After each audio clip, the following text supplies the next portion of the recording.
Bonjour à toutes et à tous et bienvenue sur NeuroGym en ligne. On espère que vous allez bien, que vous êtes en pleine forme. Je suis avec Rana. Bonjour Rana, ça va bien? Oui, ça va bien. Oui. Donc aujourd'hui, on fait des exercices au sol. On fait des exercices pour la stabilité du tronc. Francine, on a fait la semaine passée. On va en faire des différents aujourd'hui. Donc Rana va les faire. Vous allez voir un peu une autre façon de les faire. Je vais vous montrer comment les faire. Puis Rana, c'est ça, elle va les faire. Puis, l'objectif aussi, c'est de vous montrer des gens qui ont des conditions différentes, qui ont des forces et des faiblesses différentes, comment ils font les exercices, puis que c'est correct de faire les exercices selon ses capacités, comme on est capable de faire, puis de faire du mieux qu'on peut.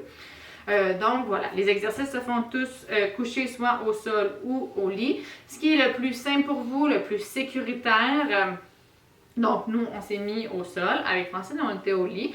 Sachez qu'au lit, c'est un petit peu plus mou, c'est plus instable, donc c'est un petit peu plus difficile. Au sol, il y a l'inconvénient que c'est un petit peu plus dur sur les genoux, c'est un petit peu plus inconfortable également. Donc, il y a des pour et des contre dans les deux, là. Puis, juste si vous n'êtes pas sécuritaire au sol, pour aller au sol, allez pas au sol. Installez-vous bien, mais avant, on vous invite à faire un pouce sur la vidéo, à faire j'aime. On vous invite également à vous abonner à nos différentes plateformes et à partager en grand nombre aux personnes que ça pourrait intéresser et aider. Sur ce, installez-vous, on commence dans quelques secondes. Parfait, j'espère que vous êtes bien installés. Donc rapidement, avant qu'on commence, je dois rappeler que les exercices qu'on va vous montrer aujourd'hui, c'est des exercices qui sont généraux, qui sont peut-être pas adaptés à votre condition, à vos capacités. Vous pouvez essayer de les modifier.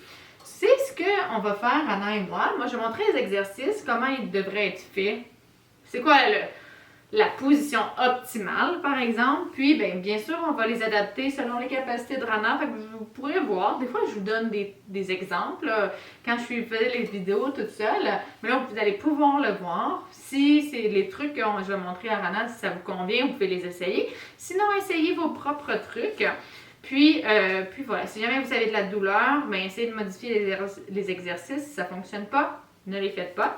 Et comme je l'ai dit en introduction, il faut toujours faire les exercices en toute sécurité. Donc, si ce n'est pas sécuritaire pour vous de faire un exercice, ne le faites pas, s'il vous plaît. Donc, sur ce, on va commencer. Donc, maintenant, ce qu'on va faire, on va faire des exercices couchés. On va travailler les abdos un petit peu plus. Fait que coucher comme ça, essayez de garder les jambes à 90 degrés. Puis là, on va alterner, on va lever un bras comme ça, puis emmener une jambe comme ça. Et on va alterner, on va faire des mouvements qui sont là. OK?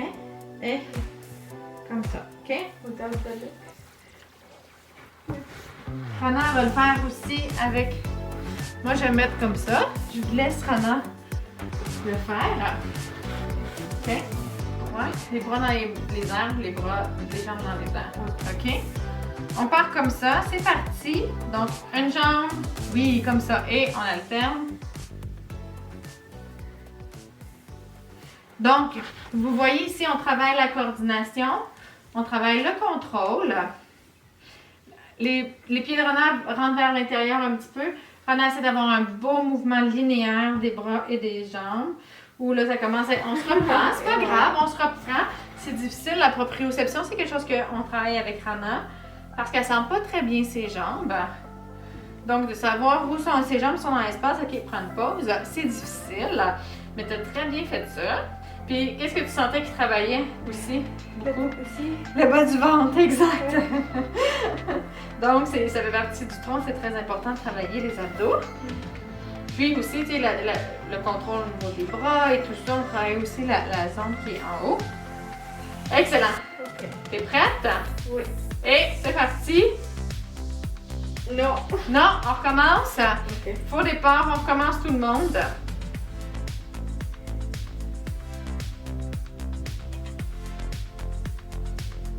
Donc, on y va en diagonale. Excellent. On y va doucement en contrôle. Excellent. Ça fait très bien ça.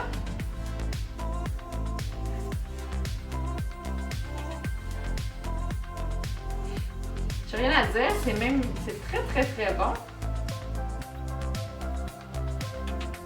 À ce qu'on sente beaucoup, je peux vous le confirmer. Je le vois à ses yeux. Je le vois dans ses mouvements. Excellent, super. Pause. Bien. Même si j'ai Ça va? senti l'étirement ici. Tu as senti l'étirement ici? Ok. C'est vrai que c'est pas des positions nécessairement que c'est d'aller redescendre la jambe comme ça. Puis ça peut, l'étirement que tu as senti, ça peut être aussi que quand tu descends la jambe, faut pas qu'elle tombe, ton muscle ici, il travaille en excentrique. Fait qu'il il contrôle la descente. Il contracte, mais en s'allongeant. Habituellement, quand ça contracte, on dit en concentrique, il se rapetisse pour lever la jambe. Fait que ça peut être ça que tu sens comme tension. Mais ça se peut que comme tu es en fauteuil, la majorité du temps, il y a des tensions là parce que les muscles se raccourcissent parce qu'ils sont en position raccourcie quand ils sont pliés comme ça. Ça peut être les deux en fait, ça peut être une combinaison des deux. OK? Mais il n'y a pas de douleur? Hein? Non, non. Non, il n'y a pas de douleur? OK, parfait. Donc on peut continuer. Et on y va. Puis, Je suis patiente. moi je le vois aussi. Je pense qu'il y a des tensions parce que je le vois bien. Même si tu voulais pas continuer, même si tu continuais pas, je pense que ça ralentit parce qu'il y a des tensions musculaires qui retiennent un petit peu. Visuellement, c'est mon analyse. Bien sûr, il faudrait que j'aille l'évaluer et qu'on fasse des tests de souplesse. Parfait, super. Super! Hey! Yes! Super bonne! Wow! Hey! Wow. Donc, on espère que vous aimez ce type de vidéo-là. Donc, maintenant, c'est plus moi qui fais les exercices. On voulait vous montrer un peu, on peut faire les exercices selon nos capacités avec des conditions, Rana, différentes. Donc, j'ai fait des exercices avec Francine qui a la sclérose en plaques. Rana a une lésion médulaire, donc de la moelle épinière. Elle a des paralysies partielles au niveau de ses jambes. Oui. Mais c'est possible de faire plein d'exercices. En fait, tu as été capable de tout faire les exercices. Oui. C'est super. Juste adapter un peu. Juste adapter un petit peu. Puis, tu sais, puis c'est ça. Puis, on aurait, dans certains cas, d'autres exercices, on va peut-être adapter plus. Peut-être qu'il y a des choses qui vont être plus difficiles, mais c'est tout à fait normal. Puis, on les fait, puis on continue comme ça. Puis, l'important, c'est d'essayer de bouger, puis d'essayer de s'améliorer. Donc, voilà. Donc, super. Donc, si vous aimez ce type de vidéo-là, si vous aimez voir Rana, Francine et éventuellement d'autres personnes également qui font des exercices, avec qui je vais faire des exercices. Dans certains cas, je vais faire les exercices moi aussi, là. Jusque là, le setting ne le permettait pas. Mais si vous aimez ça, on aimerait ça le savoir. Donc, vous pouvez faire un pouce sur la vidéo, vous pouvez faire j'aime, vous pouvez nous écrire aussi. Est-ce que dans les commentaires, exact. Est-ce que vous aimez ça? Est-ce que vous voulez en voir plus? On peut les adapter. On va faire plein de choses. On veut... c'est ça, on veut vous montrer un petit peu c'est quoi la réadaptation, comment on fait des exercices. Donc, on est tous un peu différents, on a tous des forces et des faiblesses, on ne fait pas les choses exactement de la même façon, puis c'est tout à fait correct et normal. Donc voilà, si ça vous intéresse, vous pouvez vous abonner à nos différentes plateformes. Donc, vous pouvez nous suivre sur Facebook, Instagram et YouTube. Vous allez voir toutes nos vidéos. Vous allez pouvoir voir Rana dans sa progression pour essayer de marcher, de remarcher avec un déambulateur, mais d'améliorer sa marche. Fait que vous pouvez la suivre et nous suivre sur les différents réseaux sociaux. Et vous pouvez également partager un grand nombre de personnes que ça pourrait intéresser, aider et motiver. Sur ce, on vous dit merci de faire les exercices avec nous, avec Rana, et on apprécie vraiment beaucoup votre présence et de faire tout ça avec vous. Puis, on vous souhaite une excellente journée et on a hâte de vous revoir dans une prochaine vidéo.